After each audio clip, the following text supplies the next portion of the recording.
तो हेलो दोस्तों, मैं राहुल शर्मा बहुत ज़्यादा स्वागत करता हूँ विस्फोटक क्लासेस में आप लोगों का। ठीक है, तो अब हम लोग पढ़ेंगे आज की वीडियो में प्रतिरोधों का संयोजन। ठीक है, प्रतिरोधों का संयोजन मतलब कॉम्बिनेशन ऑफ रेजिस्टेंस। यार इंग्लिश में बोल रहा हूँ। ठीक है, तो देखो होता क्या है, अब आपने प्रतिरोध पढ़ा। अब जो परिपथ होता है हमारा, उसमें कोई एक प्रतिरोध नहीं होते, कभी कभी कॉम्बिनेशन में जब जुड़े होते हैं। एक तो श्रेणी क्रम पढ़ेंगे, दूसरा समांतर क्रम पढ़ेंगे। 10th क्लास में बहुत अच्छे तरीके से पढ़ के आए हो। चलो, अगर आप यहाँ पे बहुत से बच्चे ऐसे हैं जो 10th क्लास के हैं, अभी उन्हें नहीं पता, तो आज उनके लिए भी ये वीडियो अच्छी खासी होने वाली है। तो दो तरीके से हम लोग प्रतिरोधों को जोड़ते हैं। तो हेडिंग जो डलेगी वो डलेगी प्रतिरोधों का संयोजन। प्रतिरोध का संयोजन, कॉम्बिनेशन ऑफ रेजिस्टेंस। ठीक है दोस्तों, कॉम्बिनेशन ऑफ रेजिस्टेंस। अब देखो दो तरीके से प्रतिरोध जुड़ते हैं। जो 10th क्लास में पढ़ के आए हैं उनके लिए तो देखो कोई टेंशन नहीं है, छोटे मोटे सी चीजें आनी चाहिए समझ में, कभी कभी एक दो बार बोर्ड में पूछ लिया जाता है। तो पहला तो हमारा श्रेणी क्रम संयोजन है। श्रेणी क्रम क्या होता है अभी सब समझ में आएगा। तो पहली हेडिंग आपकी श्रेणी क्रम संयोजन डलेगी, जिसे हम लोग सीरीज कॉम्बिनेशन भी कहते हैं।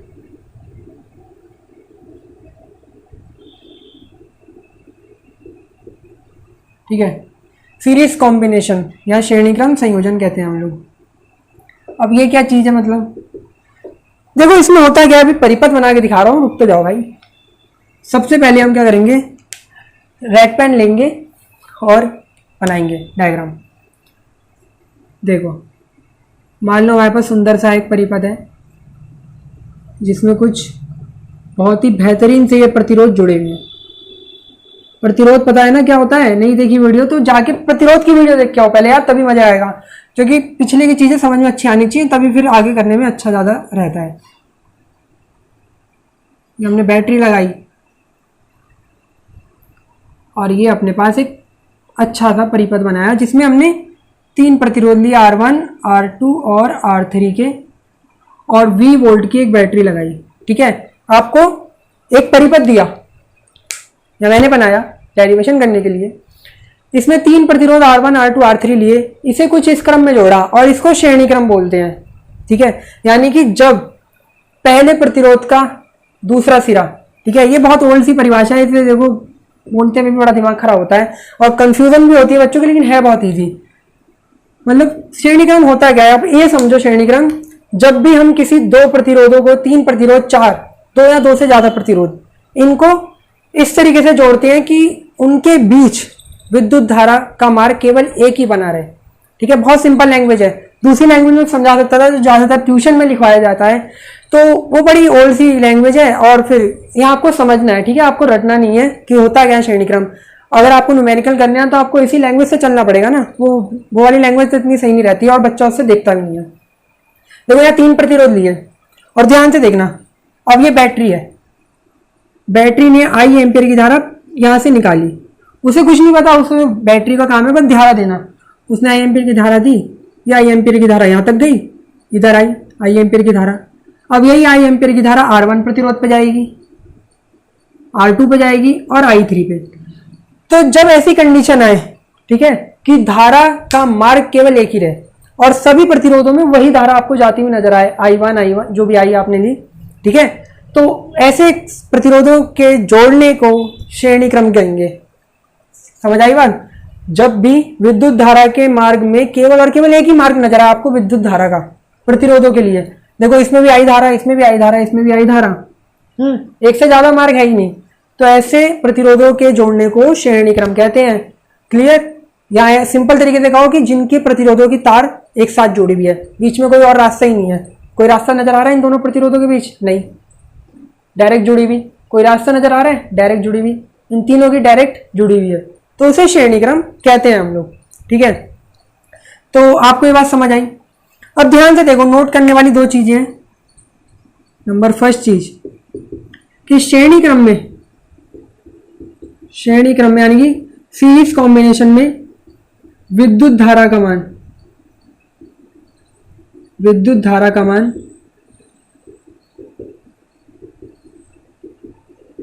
सभी प्रतिरोधों में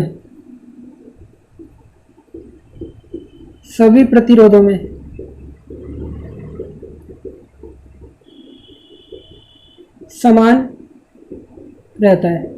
ठीक है, ये इंपॉर्टेंट लाइन है।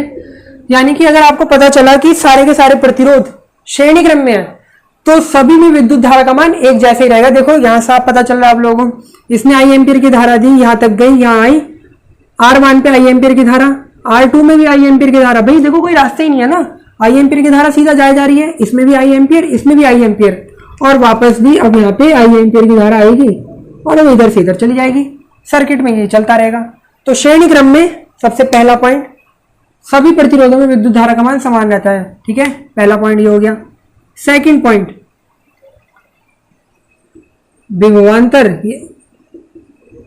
यानी कि अब क्या होगा, श्रेणी क्रम में जो विभवांतर है, विभवांतर का मान बढ़ जाता है। बढ़ जाता है मतलब अलग अलग होता है। ठीक है, अलग अलग होता है, ये नोट करने वाली चीज है।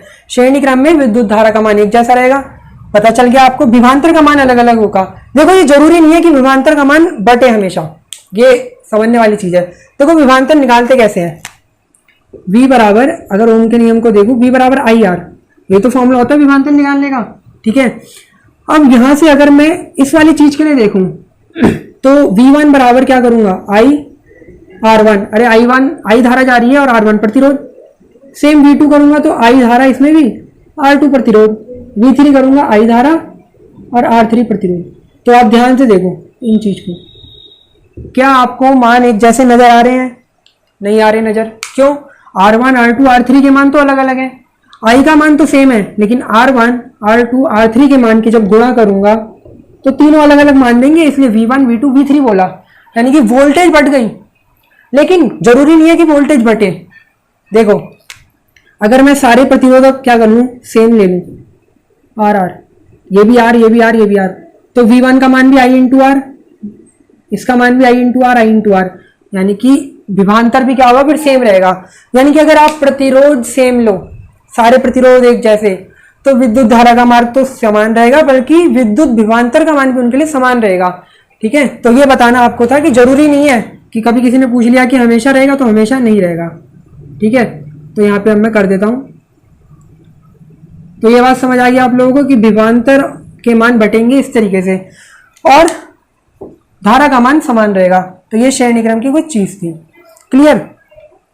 तो इसको नोट करो, इसको मिटा देता हूं मैं फटाफट से, नोट कर लिया होगा, स्क्रीनशॉट ले लो। अब देखो दोस्तों करना क्या है, हमें तो पता चला ये कंडीशन हमारे पास आ गई, मैंने धारा निकाल ली, विभवांतर भी निकाल लिए।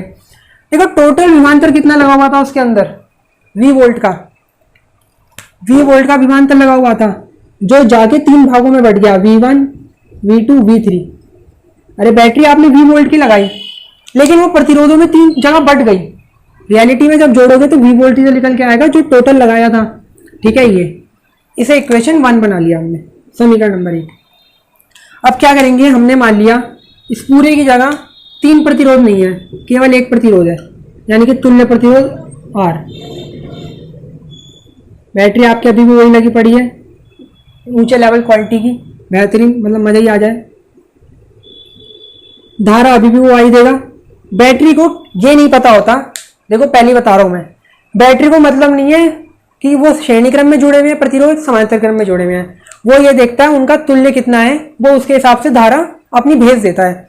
तो बैटरी ने तो आई धारा भेजी, जो आई धारा यहाँ गई। देखो मैं तुल्य मान रहा हूं, यानी कि अब तीनों का टोटल कह दो इसे। ठीक है, टोटल, तीनों का टोटल R1 R2 R3 का, वो मैंने यहाँ पे इनके मान लिए। तो दोस्तों ठीक है, अब ये हमने R टोटल आपका जो है वो मान लिया कि तीनों का तुल्य प्रतिरोध R है। तुल्य का मतलब टोटल। ठीक है, यानी कि बैटरी को ये 3 प्रतिरोध नहीं दिख रहे हैं, उससे तो इनका टोटल R दिख रहा है। ठीक है, उसने आई एम्पियर की धारा दी और वो आई एम्पियर की धारा इसके अंदर गई। तो हम ये मान के चल रहे हैं कि V बराबर फिर कैसे लिख लेगा, यानी कि V वोल्ट, अगर ये बैटरी V वोल्ट की है तो V वोल्ट जो लगा है यहाँ पे वो कैसे लिख लेगा, जो धारा इसमें बह रही है वो, और जो R है यानी कि R टोटल।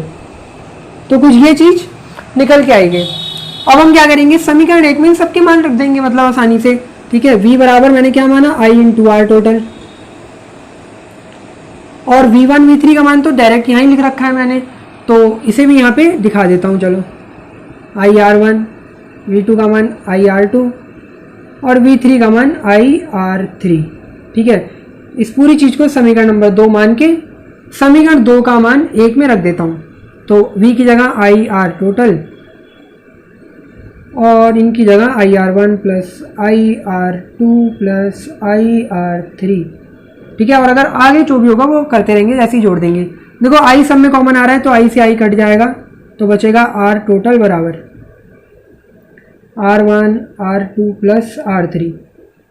ठीक है दोस्तों, ये श्रेणी क्रम का इंपॉर्टेंट एक फॉर्मूला बन गया। मतलब श्रेणी क्रम में प्रतिरोधों को कैसे जोड़ते हैं, कुछ इस क्रम में जोड़ेंगे, डायरेक्ट उठा के बस उन्हें जोड़ना है उठा के। ठीक है दोस्तों, तो ढंग से जरा इसको लिख देता हूँ।